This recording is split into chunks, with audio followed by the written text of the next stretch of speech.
Hola amigos de internet, de nuevo les habla Julián Esteban Gutiérrez, bienvenidos a un nuevo video del curso de Infraestructura Computacional. Este video es un material complementario del video anterior en donde hablamos de la comunicación entre procesos mediante flujos. En este video vamos a desarrollar los dos ejercicios que venimos trabajando y hacer una demostración básica del uso de cargo. Solo para recordar, nuestro primer ejemplo tiene que ver con la generación de un proceso que va a producir los números pares. En este caso los va a enviar por el flujo estándar de salida, el cual va a estar conectado al flujo estándar de entrada de otro proceso que va a imprimir todo lo que llega por este flujo. Por supuesto, si ejecutáramos solo el generador de pares, obtendríamos el mismo resultado, porque el flujo estándar de este proceso está conectado por defecto a la pantalla. Lo estamos haciendo así solamente para ilustrar esa conectividad. Pero precisamente es esta posibilidad la que nos introduce el motivo por el cual quiero introducir cargo aquí. Porque en cargo le voy a mostrar cómo validar si este flujo está conectado al dispositivo de la pantalla o está redireccionado hacia otro lado, en este caso hacia el flujo de entrada de otro proceso o hacia un archivo. Ahí uno podría tomar una decisión en tiempo de ejecución para decirle al usuario, no, usted no lo puede ejecutar solo, tiene que conectarlo a otro proceso, tal y cual como lo hicimos en Go en mi canal institucional. Pero en esta primera versión no vamos a hacer esa validación, pero al final del video les mostraré cómo debería hacerla si quisiera. Ok, antes de continuar entonces debemos recordar que este proceso que va a generar los pares es el que llamamos el productor y este proceso que va a imprimir los datos que llegan por su flujo de entrada se llama el consumidor. Y aquí estamos usando algo que se denomina el patrón de diseño productor-consumidor, que permite precisamente la comunicación de dos procesos o hilos que operan a diferentes velocidades. Entonces yo podría tener un proceso productor que genera muchos datos, y algunos de ellos podrían estar almacenados en el canal dependiendo de cómo esté implementado este canal, y otro proceso que los consume a otra velocidad. Entonces este patrón nos permite comunicar esos procesos. Podríamos haber dejado, antes de que se me olvide, en el código del productor la cantidad de 5, pero esta vez lo quise dejar aquí como un parámetro para poder jugar un poco ahora cuando lo ejecutemos. Nuestro segundo ejemplo, entonces, tiene que ver con conectar uno que genera los pares, lo vamos a conectar con uno que le va a sumar una determinada cantidad de un valor determinado que le vamos a indicar al momento de ejecución, lo vamos a conectar a otro que va a eliminar los múltiplos de un número que coloquemos aquí y finalmente al que imprime el resultado, teniendo la misma aclaración de que si lo dejamos hasta aquí, pues obtendríamos el mismo resultado. Y finalmente en el video vamos a hacer una demostración de cargo, pero cuando lleguemos a este punto, entonces retomamos la presentación aquí. Bueno, recuerden que este video va a ser parte de una lista de reproducción que les recomiendo ver siempre en orden para que no se pierdan los elementos que hemos venido introduciendo en los videos anteriores. Entonces vamos a ejecutar nuestra máquina virtual que está en VirtualBox, que es un Debian sin interfaz gráfica, pero sí con un servidor SSH. Y que le hicimos un pequeño ajuste para que nos muestre cuál es el IP que le asignó a nuestro enrutador Wi-Fi y poder así hacer la conexión desde nuestro Visual Studio o de nuestro cliente SSH. Entonces en este caso es el 192.168.68.123. Entonces vamos a minimizar esto y aquí tenemos nuestro Visual Code local. Le vamos a decir conectar. Recuerden que aquí no necesariamente aparece el IP que le acabé de mencionar, aquí sí está, pero si no está, entonces presiona este más y colocaría SSH Gutierrez o el nombre de su usuario, arroba el IP y el "-a". Pero como sí está, entonces voy a darle clic derecho, conectarse en la ventana actual. Esperamos un poco, ahí está estableciendo la comunicación y ahí me pide la clave. Entonces le voy a dar la clave y esperamos a que entre. Muy bien. Esperamos que abra la terminal y listo. Para cada video, pues yo prefiero eliminar todo, ¿cierto? Entonces no tengo nada, entonces voy a crear una carpeta, flujos, y vamos a decirle aquí, abrir un folder. Vamos a buscar flujos, aquí está, y le decimos OK. Listo. Entonces ya está, vamos a esperar que se acabe de conectar, que abra la terminal en flujos. Perfecto, ya estamos. Entonces vamos a crear nuestro primer programa. Entonces ya saben cómo es que yo trabajo, vamos a hacer un pequeño comentario al inicio. Entonces venimos acá, vamos a crear el primer programa que se llama generador pares.rs.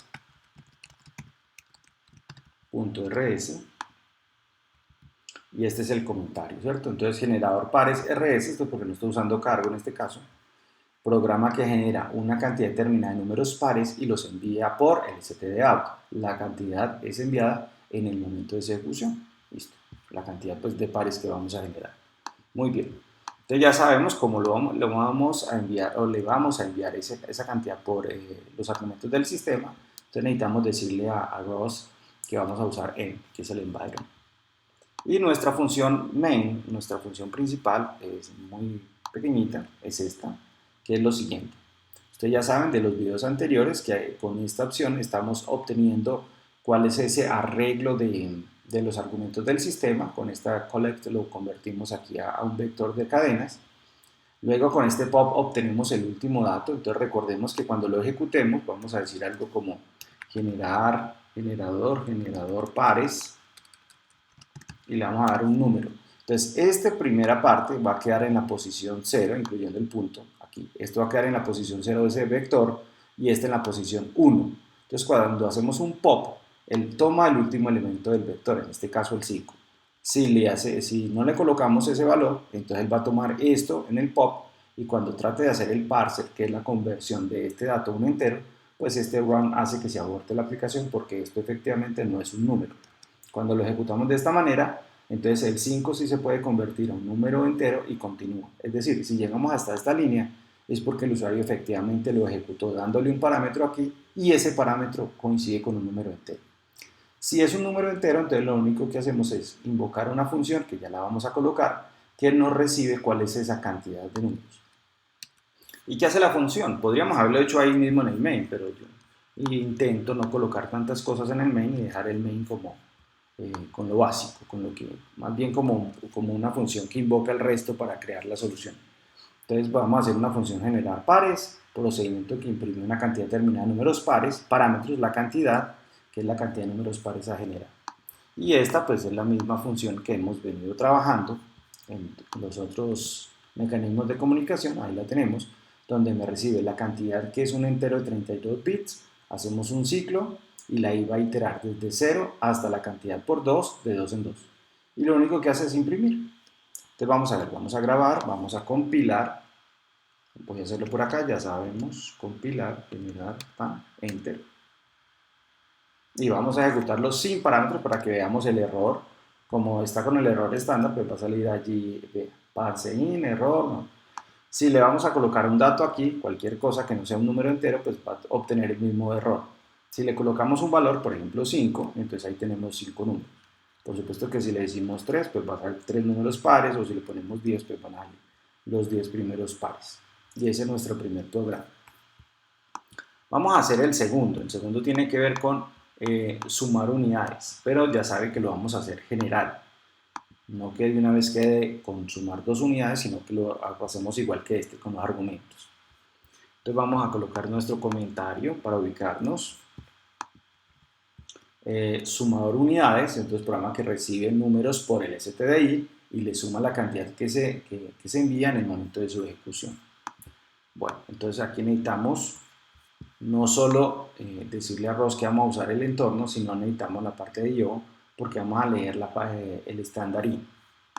Y nuestra función principal es muy similar a la anterior, ¿cierto? Entonces no vamos a explicarlo tan detenidamente. Simplemente capturamos los argumentos, sacamos el último valor, que es el valor que vamos a sumar, intentamos convertirlo a entero, si funciona, entonces invocamos nuestra función sumar unidades y le decimos cuál es la entera. Entonces así el main se concentra, digamos, en las funciones generales y le dejamos los detalles a las funciones secundarias, en este caso sumar unidades. Bueno, entonces, ¿qué hace la función sumar unidades? Pues ella procedimiento que suma una cantidad determinada a todos los valores que recibe por el estándar in, ¿cierto? Entonces, parámetros, el incremento, que sería este valor, que es el valor a sumar a todos los datos que recibe. Entonces vamos a hacer la función, esta es muy parecida a una que trabajamos en el video anterior, donde imprimíamos todos los datos que llegaban por ese string y los volvíamos mayúscula. En este caso hacemos algo similar, ¿no? Recibimos el incremento en este parámetro, creamos una variable mutable, porque es la que va a ir cambiando por cada uno de los datos que llegan del estándar in. Hacemos un ciclo, aquí lo decimos, obteniendo todas las líneas que vengan del estándar in. Si lo hacemos manualmente, ya sabemos que terminamos el flujo con control D, o si vienen de otro programa, pues eso se cancela automáticamente. Entonces, ¿qué pasa? Cuando él lea una línea del estándar in, él intenta hacer la conversión a entero, si lo logra, entonces recibe el entero, le suma el incremento y lo imprime.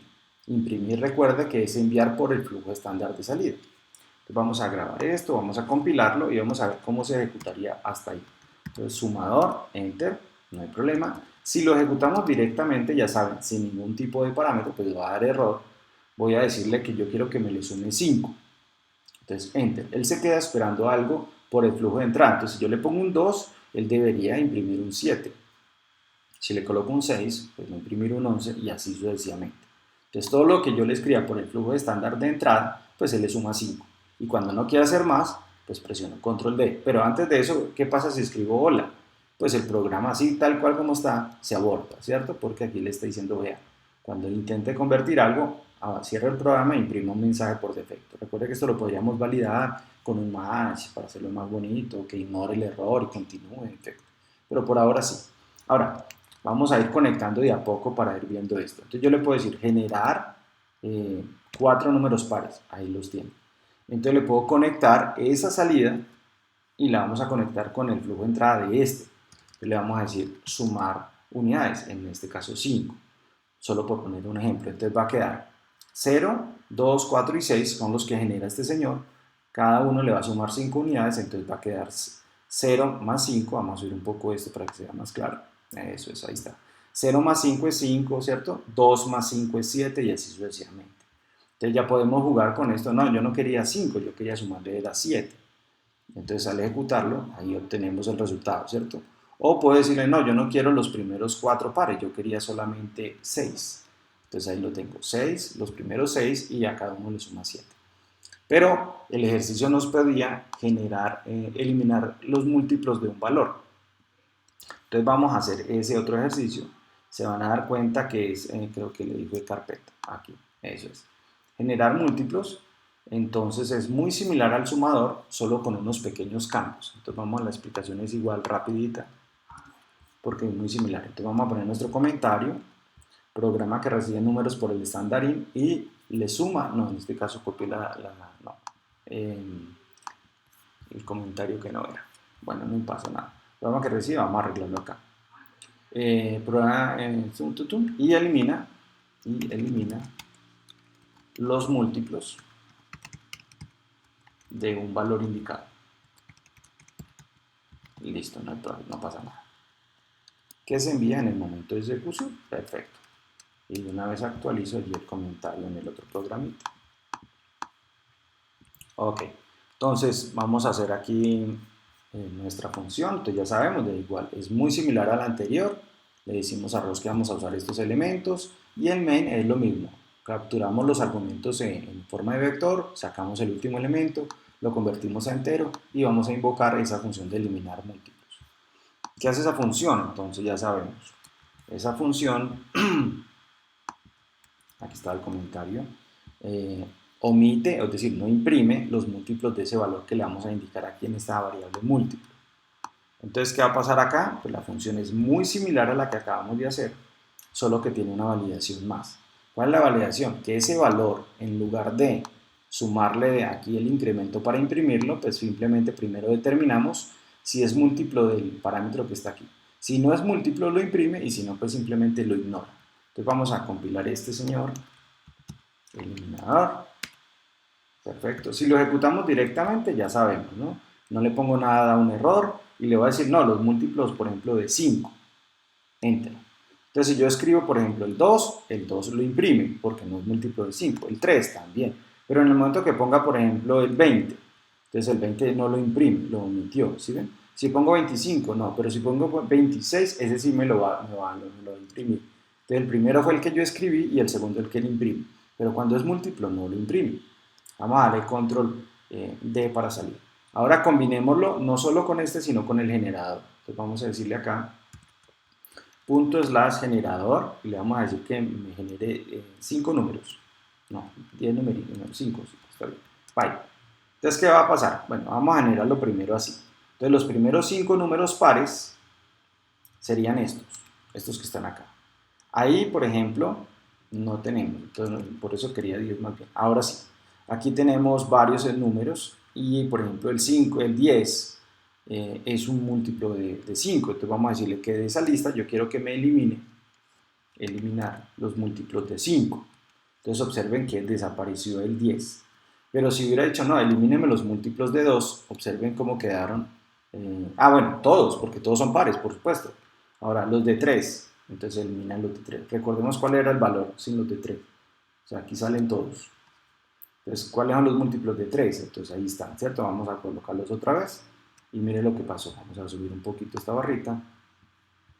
Entonces está, son todos los primeros 10 pares y estos son sin los múltiplos de 3. Entonces mire la versatilidad de estas cosas.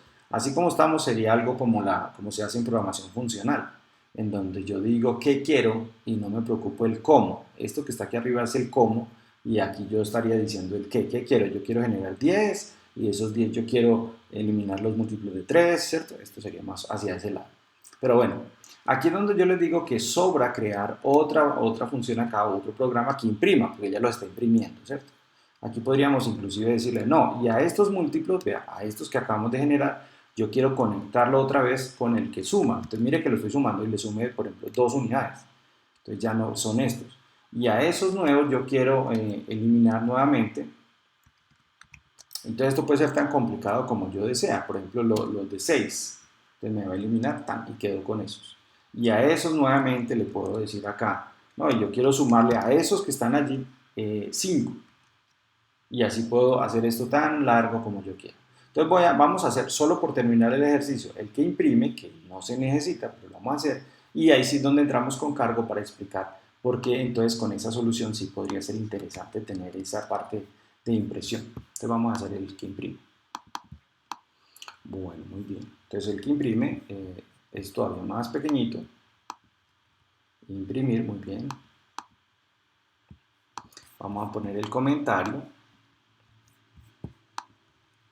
Ok, programa que recibe los datos por el CTN y los imprime. Sencillo.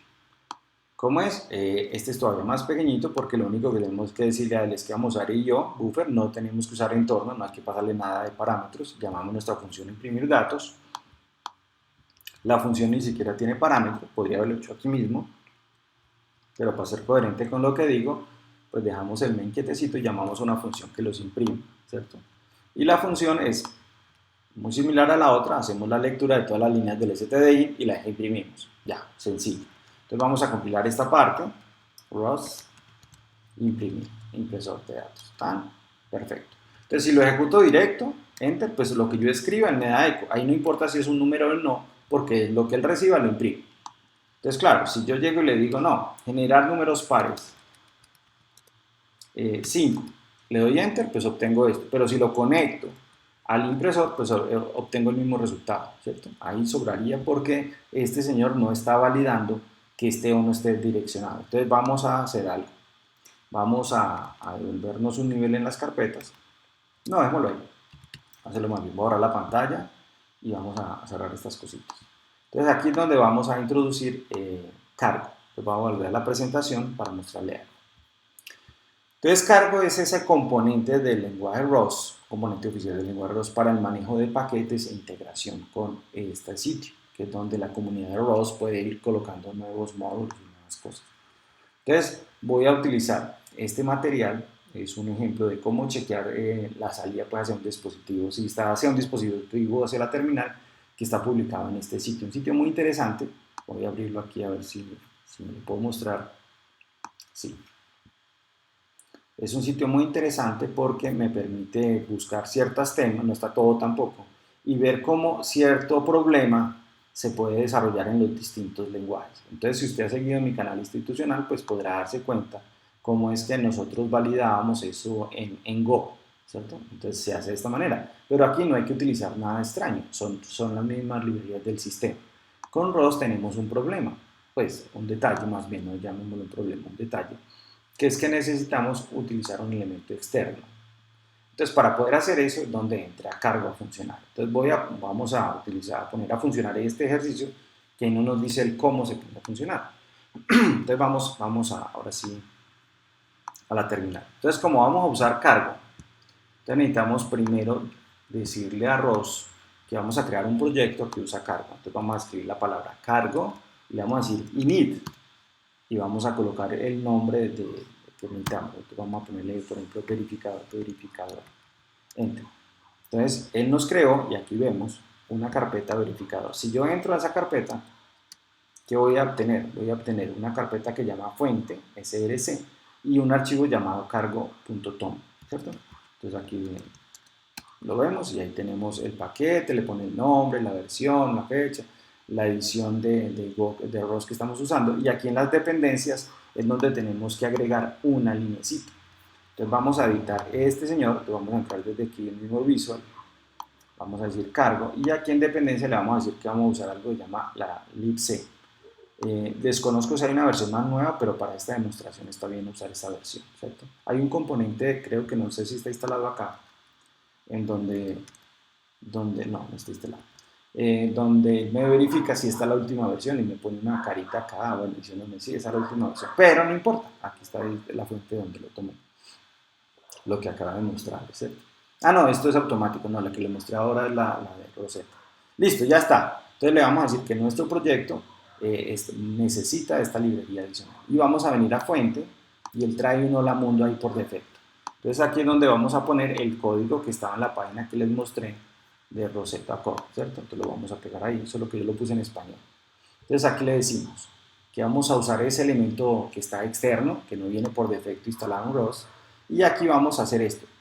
Por eso es que tampoco hago mucho énfasis en utilizar esta validación, porque hay que colocar esta orden en ROS para indicar que esto que está aquí es inseguro y que usted sabe, pero que lo quiere hacer.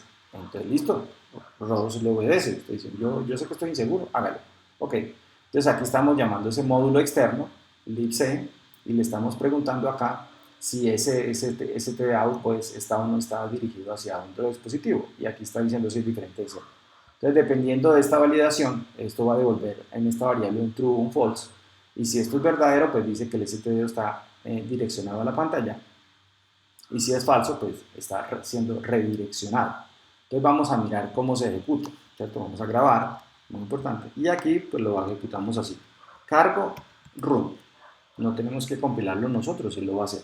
Como en este momento ese componente libc, que es externo, no está en mi máquina, entonces él debería empezar a descargarlo y súper rápido. Listo, ya está.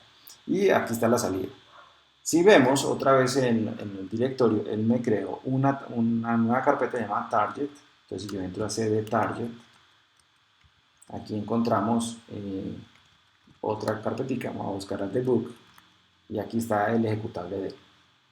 Entonces si yo lo ejecuto manualmente, me dice no, él está direccionado a la pantalla. ¿Qué pasa si yo, por ejemplo, le digo redireccione esto a un archivito? Si fuera normalito, pues aquí diría esto quedaría guardado en el archivo, pero al darle enter y ver qué contiene ese archivo, observe que me dice que está redireccionado. Quiere decir que al momento de ejecutarlo, él vino, ejecutó esta línea y aquí con esta decisión supo que estaba siendo redireccionado y se fue por acá. Cuando le corremos solito, cuando lo ejecutamos solito, pues él no está redireccionado y sale de la pantalla.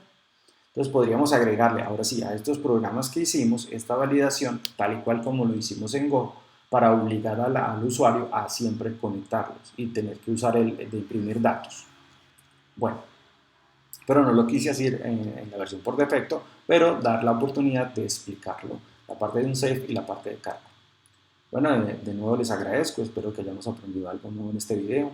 Trabajamos una pequeña demostración de cargo e hicimos una demostración de cómo conectar distintos procesos para resolver los dos ejercicios que venimos trabajando. De nuevo los invito a suscribirse al canal si no lo han hecho. Gracias por los likes y los comentarios. Que tengan un feliz día y nos vemos en el próximo video.